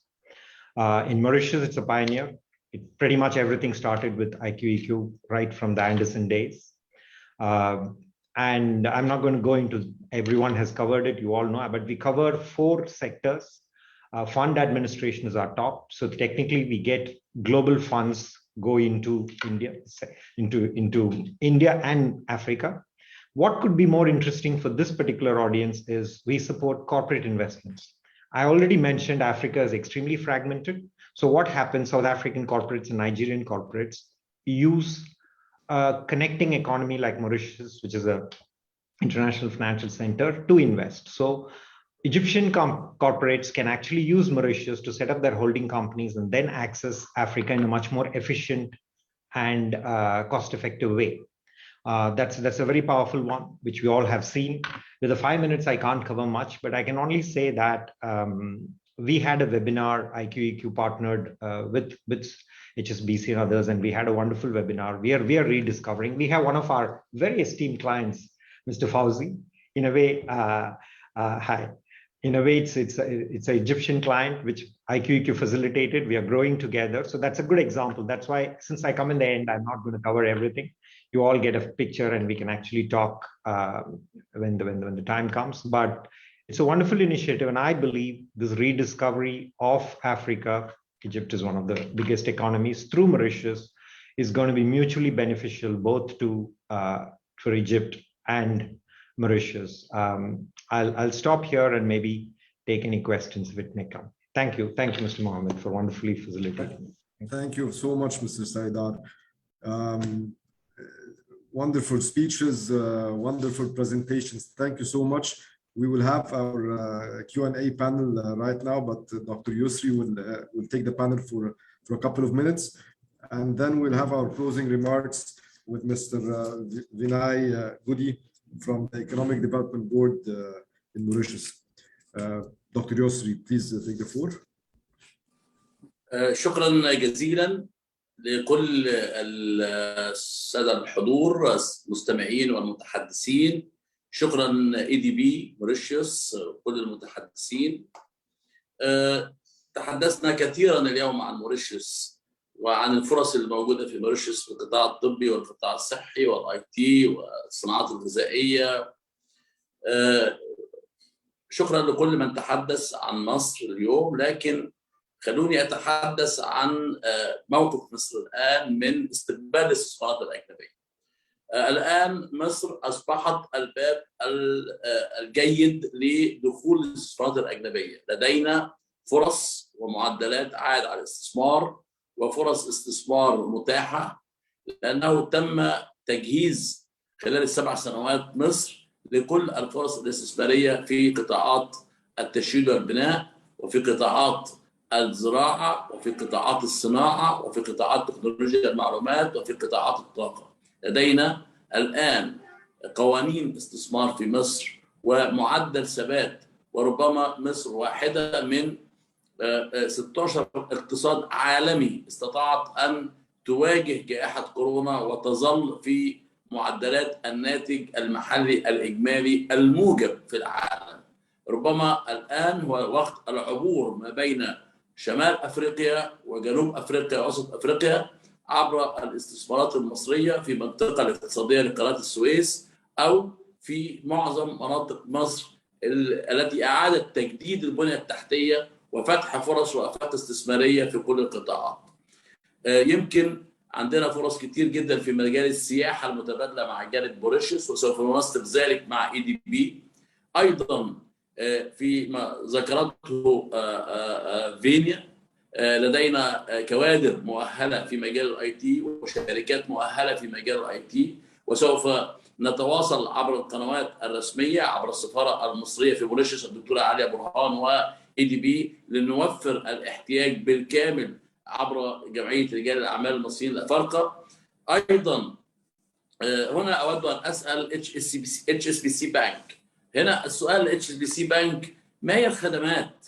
ما هي يعني المعدلات الإقراض؟ ما هي المزايا الموجودة لHsbc بانك في موريشيوس حتى تفسيليتيت البيزنس سواء رواد أعمال أو تجربة Hsbc في موريشيوس أو أفريقيا في الSMEs أو الانتربريونيرز. نحتاج التعرف على كثير جدا من المستثمرين. دائما السؤال حول كيفية الحصول على شراكة تمويلية مع Hsbc في موريشيوس. أيضا السؤال إلى القطاع الصحي والسيد زهاو. الآن لدينا تجارب في مصر قوية لنقل التجربة الصحية والسياحة العلاجية والعلاج عن بعد. كيف نتعاون في هذا المجال؟ كيف ندخل في هذا المجال؟ لدينا أكبر عدد ممكن الآن من المستشفيات المجهزة بأحدث التكنولوجيا.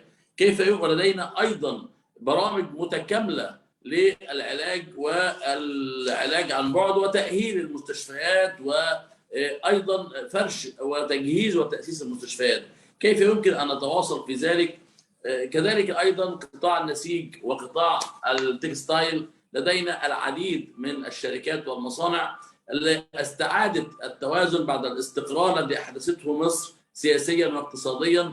كيف يمكن أن نحدث شراكة استثمارية ما بين رجال أعمال ومجتمع الأعمال في موريشيوس ومجتمع الأعمال المصري حتى نستطيع أن نأخذ بيد الاقتصاد الإفريقي سويا مع بعض. شكرا جزيلا على التعقيب، وأتمنى الفلور مع محمد صباح زميلي ليتواصل في استقبال الإجابات واستكمال الأسئلة. Thank you so much, Dr. Yusri. My mistake, my bad. I just want to leave the floor to Mr. Dervish Dukhira from the Sugar Syndicate, and then we will return and answer Dr. Yusri's questions directly. Good evening, Excellencies, all protocols observed, ladies and gentlemen. Well, first of all, I would like to thank EDB for giving me the opportunity to present our sugars. And then if you can see the slides, so basically, sugar, we have been exporting our special sugars regularly to Egypt, although not a big quantity, a few hundred tons regularly, but we're talking about high value added unrefined cane special sugars. Briefly, I will give you a background of our industry. As we speak today, we have around 10,000 producers. We are producing around 300,000 tons of sugar using free mills. And the structure of industries as such, we have a Mauritius Sugar Syndicate, a company that I represent, which is the interface between the producers and the market. So basically, we are the marketing arm of the sugar industry, being responsible for the sales of all locally produced sugars. Now, focusing on the special sugars themselves, which represent around half of our total production of 300,000 tons of sugar. So last year we produced almost 140,000 tons of these special sugars. So what are they? They are basically unrefined sugar for direct consumption. So being unrefined, that means they are natural, and they preserve that the natural, the wholesomeness of the cane juice. Mauritius, by far, we have the largest varieties. We have 18 varieties currently. As you can see on the screen, we group into 3 categories. Basically, the way that they are processed is we maintain the natural molasses within each crystal of a sugar, whereby you have its texture, as you can see. So the higher the molasses content, the darker and the softer will be the sugar. And they rest on 6 pillars.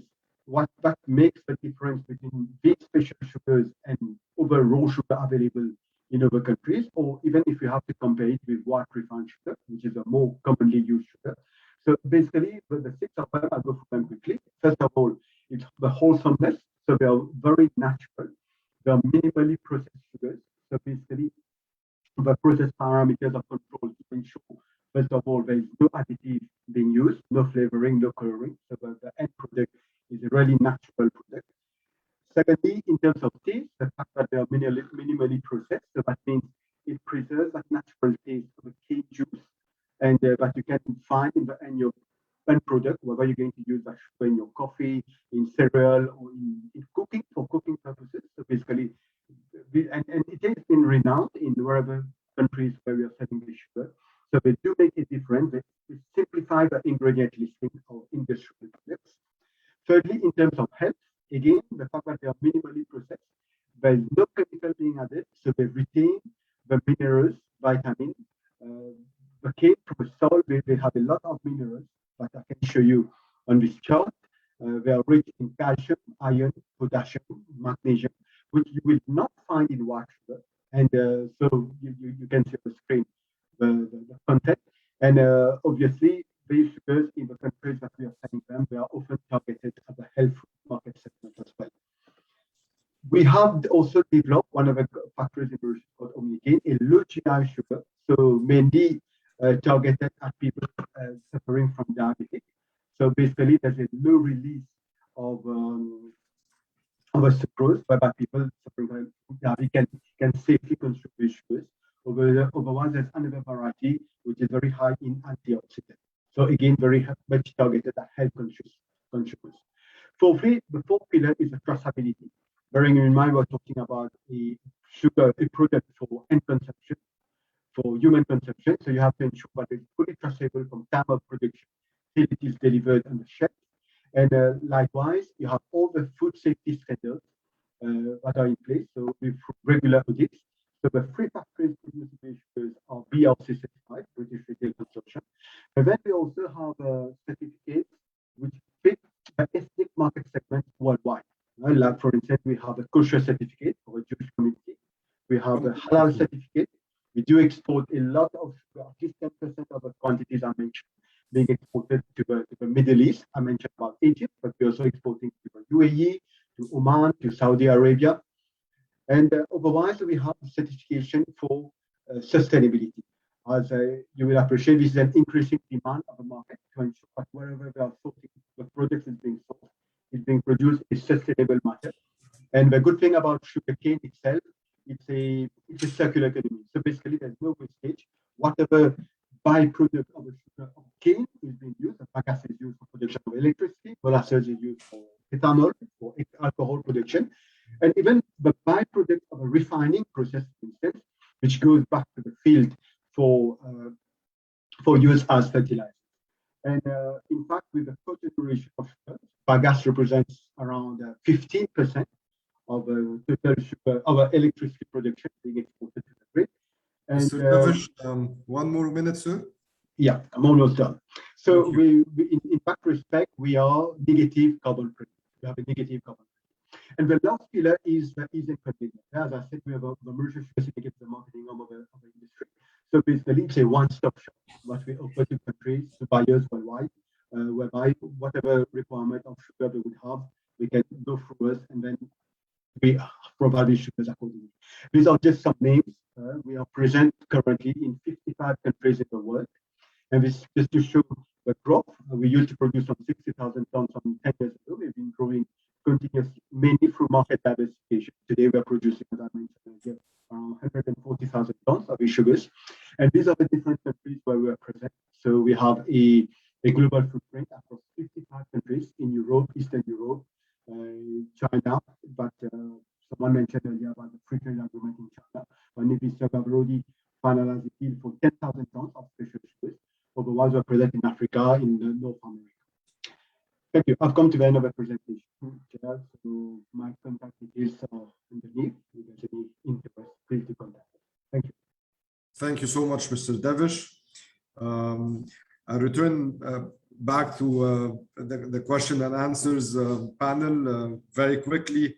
Mrs. Bonique, Dr. Yusri was asking about the interest rates and the loans, and what do you have special programs for the SMEs and manufacturing facilities and industries in Mauritius? Absolutely. Thank you so much for that opportunity. Actually, Dr. Alia and I recently met at an evening reception. So I would say that the Egyptian ambassador has my details. Any companies that are interested in coming to Mauritius and would like to know more specifically about Hsbc services can be connected to us through the embassy. Perfect. Thank you. Okay, thank you. And the textile industries, Dr. Yusri was also saying, asking how can we help each other? How can we invest together? What do you need to make this happen? Well, can I? This is Jenny. Yeah. Yeah.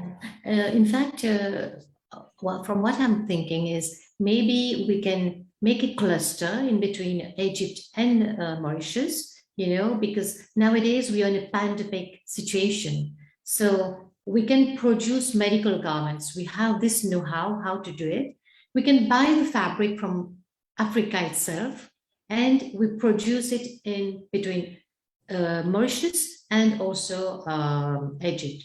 Then we can find buyers from US or from all around the world and do this exportation together.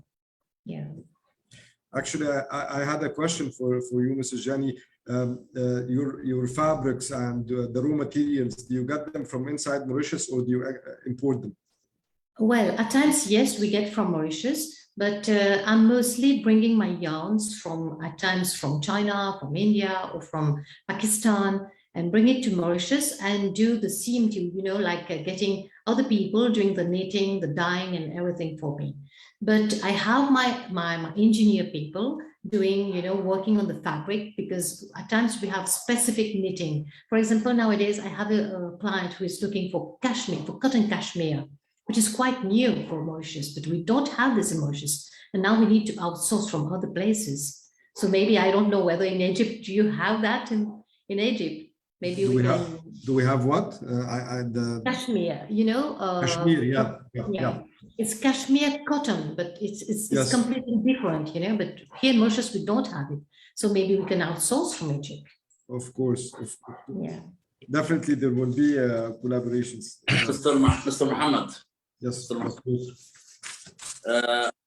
يعني يمكن أنا بود أن أضيف إنه مصر أحدثت تقدم لأول مرة كرجل أعمال أتحدث عنه لوجود كل ما يتعلق بمطابع الأوراق والمستندات المؤمنة والذكية اللي ممكن من خلالها يكون في حاجة ماسة للقارة الأفريقية. لدينا الآن مصر تملك ولأول مرة النو هاو لورق البنكنوت، ورق الإصدارات البنكية، وكافة المعاملات المدمجة الذكية الغير قابلة للاختراق والمؤمنة وجوازات السفر والبطاقات الثبوتية، ويمكن أن نتعاون أيضا مع EDB والجانب الموريشيوس في ذلك.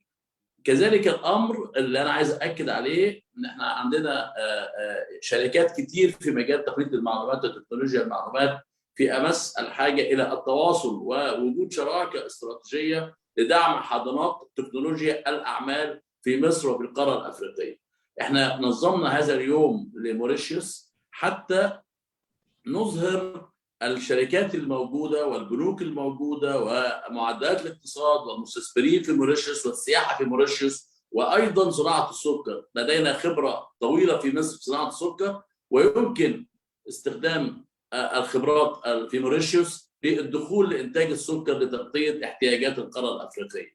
لدينا فرص استثمارية في مصر في قطاع الزراعة وفي قطاع الصناعة المشتركة. ربما سويا يمكن أن نعيد التصنيع الملابس لخدمة الاتحاد الأوروبي وفق مواصفات الاتحاد الأوروبي، ولدينا محمد مصانع متخصصة في إنتاج الأقمشة من كافة أنواع الخامات اللي موجودة. أعتقد أنه أنا هطلب من EDB وهطلب من الدكتورة عليا برهان سفيرة مصر في موريشيوس أن يعني سوف على الجانب الآخر في ربما في نوفمبر أو ديسمبر ننظم سويا ويبينار يبقى يوم الأعمال لرجال وفرص الأعمال المصريين حتى يتعرف الجانب الموريشيوس على تفاصيل 12-13 نموذج من مجتمع الأعمال والمستثمرين في مصر لنقدم صورة حية واقعية على الأرض لما أجرته مصر في السنوات السبع الأخيرة. أنا يمكن لي سؤال عن تجربة فوزي البركوكي.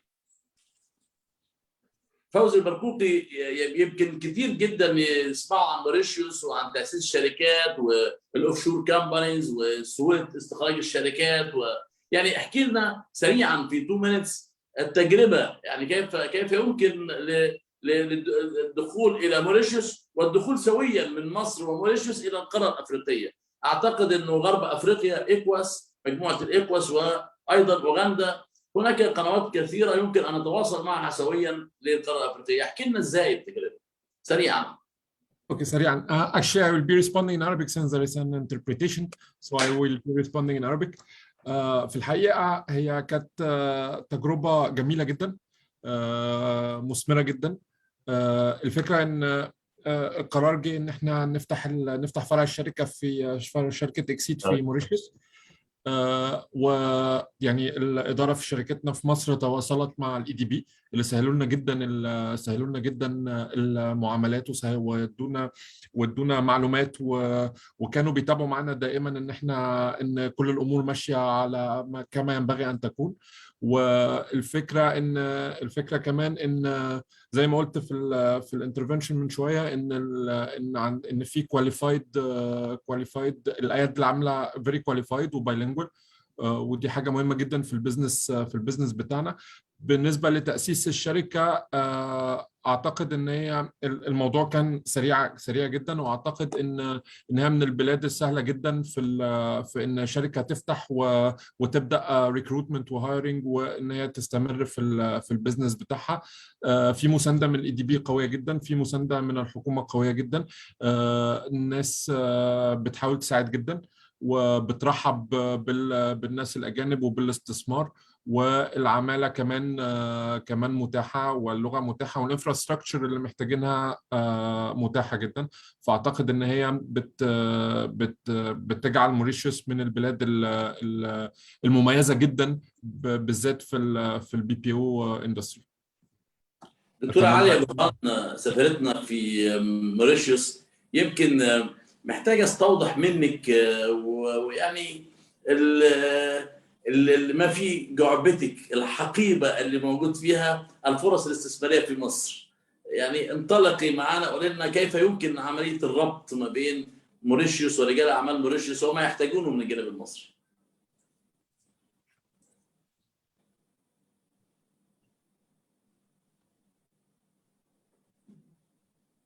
بسم الله الرحمن الرحيم. شكرا باشمهندس يسري. طبعا مصر وموريشيوس بلدين زي ما قلت، سادك وكوماسا. احنا ممكن ندخل السوق الافريقي عن طريق موريشيوس، ان هي عضو في كل من السادك والكوماسا. احنا بس كمصر عضو في الكوماسا لكن مش عضو في السادك، فموريشيوس ممكن تكون سبرينج بورد بالنسبه لمصر في هذا المجال. طبعا احنا في عهد سياده الرئيس عبد الفتاح السيسي مصر عملت طفره في كل مشاريع البنيه التحتيه، وعملت مشاريع الروبيكي، مدينه الروبيكي للصناعات الجلديه، وعملنا العاصمه الاداريه، مشروع العاصمه الاداريه، ومشاريع الزعفرانه بالويند انرجي والسستينبل انرجي. فمصر مفتوحه امام المجتمع الموريشي للاستثمار، وعندنا تجارب جيدة جدا في مجال المنسوجات والملابس تحديدا. احنا عندنا أجود أنواع الأقطان في العالم. القطن المصري طويل الطيلة، long staple extra long staple Egyptian cotton. فنحن ممكن المشروع اللي ذكرته سيدة الأعمال في مجال التكستايلز، إن احنا ممكن مشروع زي الكشمير، البلاند بين الكشمير والكوتن ده is feasible, it's very feasible. It can be done. We have to have accumulative rules of origin, and we can make a joint processing of the textile industry. حضرتك زي ما حضرتك تفضلت فيما يتعلق بالسكر، عندنا صناعة سكر عريقة جدا، فممكن يبقى فيه joint expertise و joint cooperation. احنا عندنا very good for example confectionery industry. عندنا شركات زي شركة كورونا for chocolates and biscuits. We can cooperate in terms of making chocolates.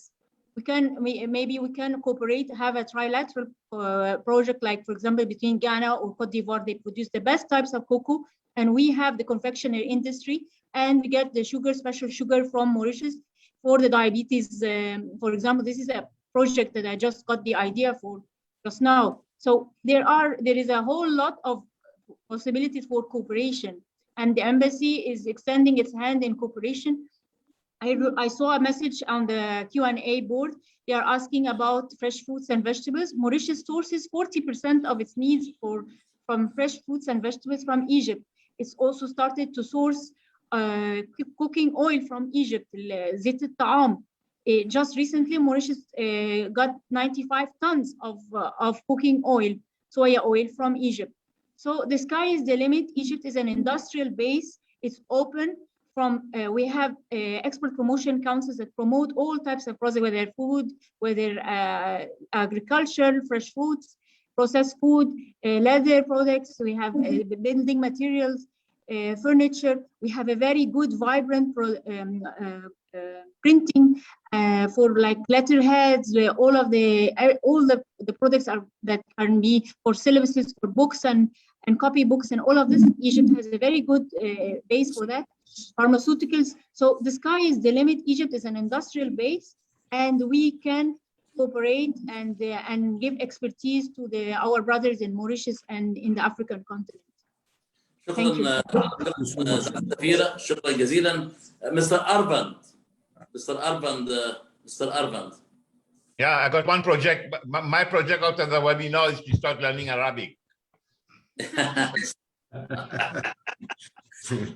I think Mr. Arvand, كيف يمكن in English translator كيف يمكن أن نتعاون في مجال النقل البحري؟ الآن أفريقيا تواجه مشكلة في النقل البحري، فكيف يمكن أن نتحدث مع EDB ورجال أعمال مصر لخلق شراكات فيما يتعلق بشركات بسيطة. في لدينا الخبرات في مصر، لدينا الاستثمارات المصرية والاستثمارات الموريشيسية فيما يتعلق بالنقل البحري المتوسط الحجم، حتى يمكن أن نخلق نموذج للنقل الداخلي الأفريقي ليس بالحجم الأوفرسيز الذي يحتاج إلى العديد من الاستثمارات. ربما لديكم توجه في هذا، نحتاج أن نتعرف على كيف يمكن تنمية النقل البحري في منطقة شرق وغرب أفريقيا في نموذج ضيق للنقل الداخلي البحري الأفريقي. الأمر الآخر، كيف يمكن أن نجري مزيدا من اللقاءات والتعاون حتى نعرض عليكم وعلى المستثمرين الموريشيسيين فرص الاستثمار تحت إشراف وترتيب السفيرين في البلدين. تفضل. All I can say, Alhamdulillah.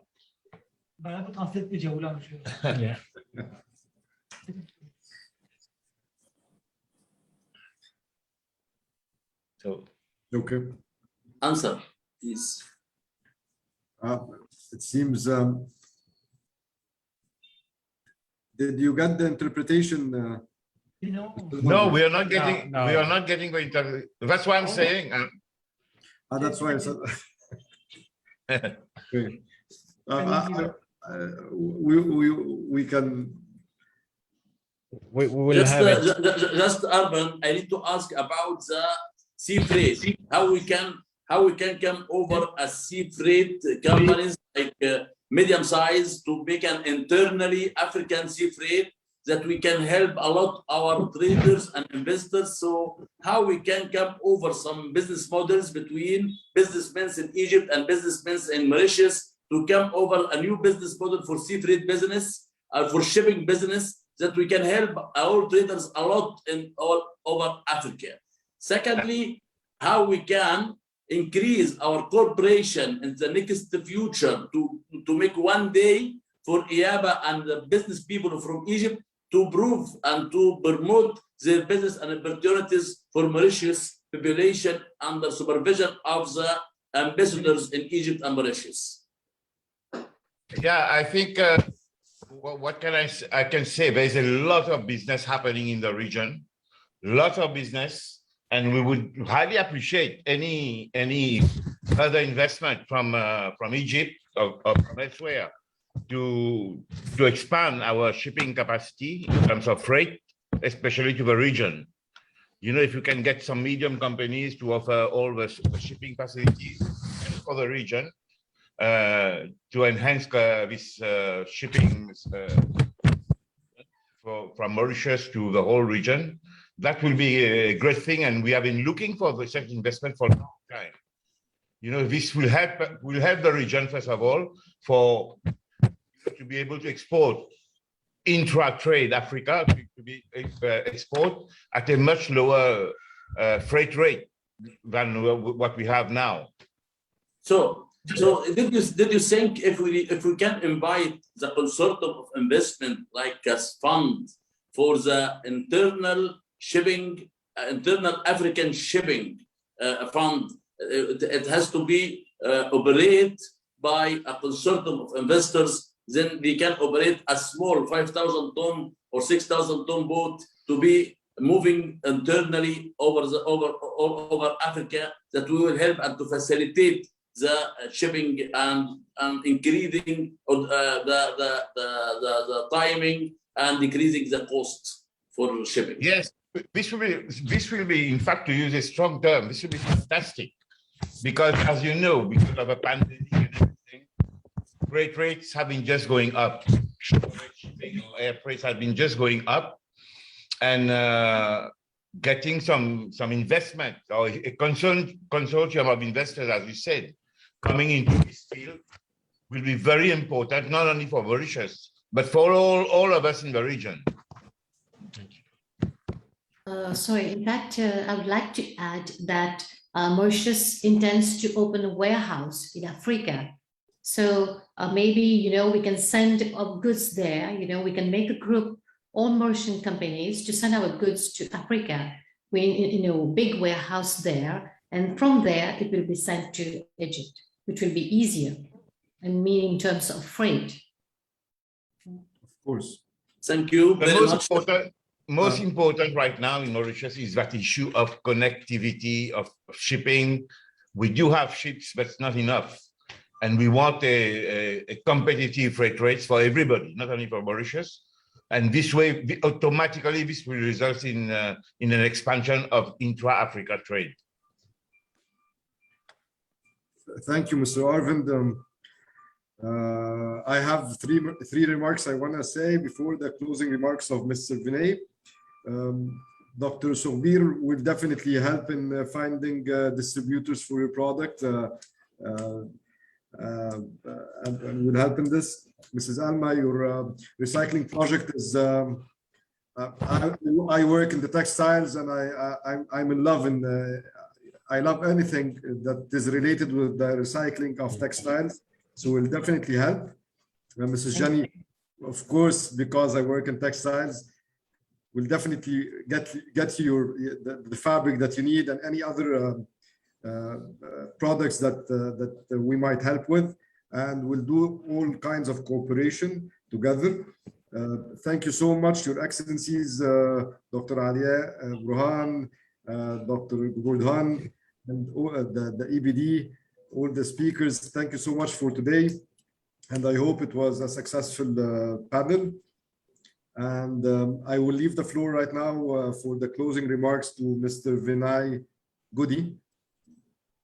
Thank you, Engineering Mohammed Sabah. Thank you, everybody. Your Excellency, Dr. Alia Samia Boran, Ambassador of the Arab Republic of Egypt in Mauritius, Excellency Mr. Gobardon, Ambassador Extraordinaire Plénipotentiaire of Mauritius in Egypt, and Dr. Yusref El-Sharkawi, Chairman of the Egyptian African Business Association. Thank you, everybody, for putting this together. The EABA team, the EDB team here, we have Namrata, we have Nilaya, Janesh, all these have been working hard to put this together. I would really like to thank them. And also the 10 operators from Mauritius coming from all across the world. We have Bonnie, who is our CEO for Hsbc, coming from China. And then we have even our local Egyptian representative, Mr. Fauzi, who I thank you for really sharing your observations about Mauritius and what could be done between Mauritius and Egypt as well. All the delegates and participants, I see we still have people online at this time of the day, so really fantastic, well-organized webinar, and also the interest shows that there is a lot of opportunities between Mauritius and Egypt, certainly. And I would just like to just jot a little bit on the key things that have been mentioned. Mauritius, of course, political stability. It is a low-tax jurisdiction. It is an investment-grade country. It is really cost-efficient to do business in Mauritius. And this is exactly what international operators are looking for. And Africa is a continent that is ready for industrialization. It's ready for absorbing technology, savoir-faire from Mauritius and Egypt to move forward. I think what Mauritius offers is these numerous trade agreements with China, with India, with Africa, with Europe. We have an economic partnership agreement with Europe. We have the AGUA with the USA. So 70% of the world population can be reached with preferential entry from Mauritius. And also my colleague from Tertiary Stacks talk about the 17 DTAs across African countries. So this really makes Mauritius a jurisdiction of choice to be based and do business on the continent. So certainly I would urge Egyptian companies who wants to expand and exploit the African continent to look at collaborating with companies in Mauritius and make things happen. But before I close, Egypt and Mauritius have diplomatic relations since 1972. It's a long time, and I think it's about time that we put our hands and our efforts together. Egypt is a wonderful market of 100 million people. Mauritius has a good relations, good connectivity, good diplomatic relations across Asia, Africa, and the rest of the world. I think we can really put our hands together to work on projects all together, as Mr. Yusref mentioned. Her Excellency mentioned a project where we could look at Mauritius, Côte d'Ivoire, and Egypt, where we can have the sugar from Mauritius and the know-how in developing sugar as well, and the cocoa for chocolate in Cote d'Ivoire, and the confectionery business and access to markets from the Middle East through Egypt. And certainly, I think this is something that we need to look forward, and something that we need to put together, EABA and EDB, as a project going forward, whether we can work, collaborate, and develop something which is innovative for all of us and for Africa in there as well. We talk about the sea trade. Certainly, I would love to work on this. I am also working on the intra-regional connectivity here in East Africa, and I would love to consider working with Egypt as well and other countries in Africa. So let's put these as two projects where we can try to invite other countries to join hands and see what we can do together to initiate these two wonderful projects that have been discussed here. In closing, Engineering Sabah, thank you very much for expertly chairing moderating this event. I would like to also just share the apologies of my CEO, Mr. Ken Punusami, who couldn't make it to this wonderful session today because he was called last minute by the Prime Minister to attend an FATF meeting, which is the Financial Action Task Force. As you know, they're here to evaluate us, whether we'll be out of the grey list next week. We will know, and hopefully this is a good omen. We'll be out next week and we can share the good information with you next week. So thank you everybody for spending this wonderful time with us, and we're looking forward to work together, especially on the two projects that we have identified all together. And we will be supporting everybody who wants to do business through Mauritius or in Egypt. You can contact the EDB as well for this. Thank you. Thank you very much. Thank you very much. Thank you for everyone. Thank you very much. 1 minute. Thank you very much.